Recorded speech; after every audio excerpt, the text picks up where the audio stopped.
নমস্কার বন্ধুরা, মনীষা রান্নাঘরে সবাইকে স্বাগত। আবারও আজকে নিয়ে চলে এলাম একটা নতুন রেসিপি।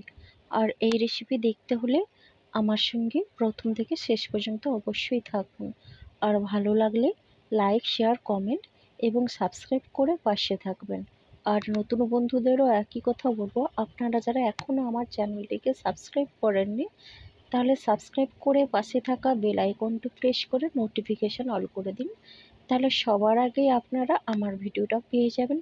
তো চলুন আমি রান্নাটা শুরু করি আর আপনারা দেখতে থাকুন প্রথম থেকে শেষ পর্যন্ত। তো এখানে আমি রান্নার জন্য নিয়েছি চাল কুমড়ো আর আর নিয়েছি আলু আর আদা, টমেটো আর তেজপাতা, দুটো কাঁচা লঙ্কা। আর এখানে নিয়েছি বিউলির ডালে বড়ি। আর বড়িগুলো আমার বাড়িতেই তৈরি করা। আর গ্যাসে কড়াই বসিয়ে দিয়েছে, কড়াইটা গরম করে নিয়েছে আর দিয়ে দিচ্ছে সর্ষের তেল। আমার রান্না মানেই তো সর্ষের তেল, আমি সর্ষের তেলেই বেশি রান্না করি। আর এখন দিয়ে দিলাম বড়ি। আর বড়িগুলোকে ভালো করে নেড়ে চেড়ে ভেজে নেব, আর লাল লাল করেই ভেজে নেব। তো বন্ধুরা দেখুন, বড়ি আমার ভাজা হয়ে গেছে। এখন বড়িগুলো তুলে নেব তেলটা ঝরিয়ে। তো বন্ধুরা, আপনারা চাইলে এখানে কাঁচা ছোলা দিয়েও রান্না করতে পারেন। আমি কাঁচা ছোলা আজকে দিলাম না, মাঝে মধ্যে কাঁচা ছোলা দিয়েও রান্না করি। আর এখন এই তেলেই আমি দিয়ে দিলাম 1 চামচ পাঁচফোড়ন, আর দিয়ে দিচ্ছি 3টে শুকনো লঙ্কা, আর দিয়ে দিচ্ছে একটা তেজপাতা। আর এই তেজপাতাটাকে আমি ভালো করে ধুয়ে নিয়েছি। এখন কেটে রাখা আলুটা দিয়ে দিলাম। এবার আলুটাকে ভালো করে নেড়ে চেড়ে নেব। আর এরপরে দিয়ে দেবো আমি খুবই অল্প পরিমাণে লবণ, আর দিয়ে দেবো খুবই অল্প পরিমাণে হলুদ, মানে যতটা লাগে আর কি আলুটা ভাজার জন্যে। তো এখন ভালো করে নেড়ে চেড়ে নিলাম। আর এই আলুটা কিন্তু নাড়াতে নাড়াতে অনেকটাই ভাজা হয়ে যায়। তো বন্ধুরা, এখন দিয়ে দিচ্ছি গ্রেট করে রাখা আদা, আর দিয়ে দিচ্ছে টমেটো এবং কাঁচা লঙ্কা চেরা। এবার আমি সব কিছু দিয়ে ভালো করে নেড়ে চেড়ে নেব। আর এই টমেটো এই নাড়াতে নাড়াতেই অনেকটা গলে যাবে।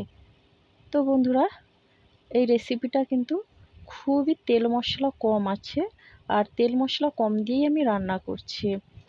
আর এটা সম্পূর্ণ নিরামিষ, যেহেতু আজকে আমাদের নিরামিষ। তো এখন ভালো করে নেড়ে চেড়ে কষিয়ে নিলাম। তো দেখুন বন্ধুরা, টমেটো অনেকটা গলে গেছে। আর এই সময় দিয়ে দিচ্ছে কেটে রাখা চাল কুমড়ো। আর চাল কুমড়ো দিয়ে একই রকমভাবে নেড়ে চেড়ে নেব। চাল কুমড়োটা আগের থেকেই দিয়ে দিলে জলটা বেরিয়ে যেত, আর আদা যেহেতু দিয়েছি আদাটা ভালো করে ভাজা হতো না। তো এখন দিয়ে দিচ্ছি হলুদ। হলুদটা কিন্তু এই একবারেই দিলাম, আর দেবো না। দিলাম 1/2 চামচ লঙ্কার গুঁড়ো। এবার হলুদ গুঁড়ো, লঙ্কার গুঁড়ো দিয়ে ভালো করে নেড়ে চেড়ে নিচ্ছি। বন্ধুরা, অবশ্যই আমার রেসিপিটা যদি আপনাদের ভালো লেগে থাকে তাহলে প্লিজ একটা লাইক করবেন, কমেন্ট করবেন। আর আপনাদের কমেন্ট কিন্তু আমাকে আমার এই রান্নার উৎসাহটা অনেক বাড়িয়ে দেয়। তো আমি ঢাকনা চাপা দিয়ে কিছুক্ষণ রেখেছিলাম, আর এখন আমি আবারও নেড়ে চেড়ে নিচ্ছি। আপনারা চাইলে লঙ্কার গুঁড়ো না দিতে পারেন, আর আমরা যেহেতু ঝালটা বেশি খাই তো তার জন্য লঙ্কার গুঁড়ো দিলাম। এবার আমি পরিমাণ মতো জল দিয়ে দিচ্ছি। আর এখানে আমি কিন্তু 2 বাটি জল দিলাম, আর বেশি জল দেব না। আর এটা আমি মিডিয়াম টু লো ফ্লেমে রান্না করে নেব। আর এখন জল দিয়ে ভালো করে নেড়ে চেড়ে নিলাম। এখন দিয়ে দিচ্ছি পরিমাণ মতো লবণ, আর লবণ দিয়েও একই রকমভাবে নেড়ে চেড়ে মিশিয়ে নেব। এরপরে কিছুক্ষণের জন্য আমি ঢাকনা চাপা দিয়ে রান্নাটা করে নেব। এবার আমি রান্নাটা দেখে নিচ্ছি কতটা হলো। তো দেখুন বন্ধুরা, ঝোলটা কিন্তু অনেকটা শুকিয়ে গেছে, আর এটা কিন্তু মাখো মাখো হয়েছে। আমি কয়েকটা আলু কিন্তু ভেঙে ভেঙে দিয়েছিলাম ঢাকা খুলে, সেটা আপনাদের দেখানো হয়নি। তো বন্ধুরা এখন দিয়ে দিচ্ছি 1 চামচ চিনি, আর এই চিনিটা দিলে কিন্তু খেতে অসাধারণ লাগে। তো আর দিয়ে দিচ্ছি 1/2 চামচ জিরের গুঁড়ো, আর জিরের গুঁড়ো দিয়ে দিলাম ভেজে রাখা বড়ি। বড়িটা আগের থেকে দিলাম না, কেননা এই বড়িগুলো না আগে থেকে দিয়ে দিলে ঘেঁটে যায়, আর বড়ির বংশ খুঁজে পাওয়া যাবে না তাহলে। তার জন্য বড়িগুলো তরকারিটা নামানোর আগেই দিয়ে দিলাম। তো বন্ধুরা, আর বড়ি দিয়ে 2 মিনিটের মতো আমি রান্নাটা করে নেব মিডিয়াম টু লো ফ্লেমে। তো বন্ধুরা, অবশ্যই আপনারা নিরামিষ দিনে এই রকমভাবে চাল কুমড়ো আলু বড়ি দিয়ে রান্না করুন, দেখবেন খুবই ভালো লাগবে, অন্য কোনো রেসিপি আর খেতে চাইবেন না। তো চলুন বন্ধুরা, রান্নাটা তো আমার প্রায় হয়েই গেল, আর এখন রান্নাটা নামিয়ে নেওয়ার পালা।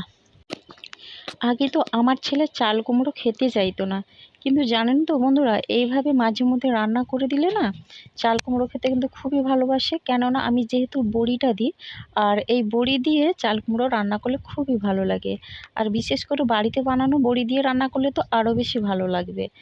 তো বন্ধুরা, এখন আমি কিন্তু তরকারিটা নামিয়ে নেব, আর আপনারা অবশ্যই দেখতে থাকুন কেমন লাগলো আমার এই রেসিপিটি।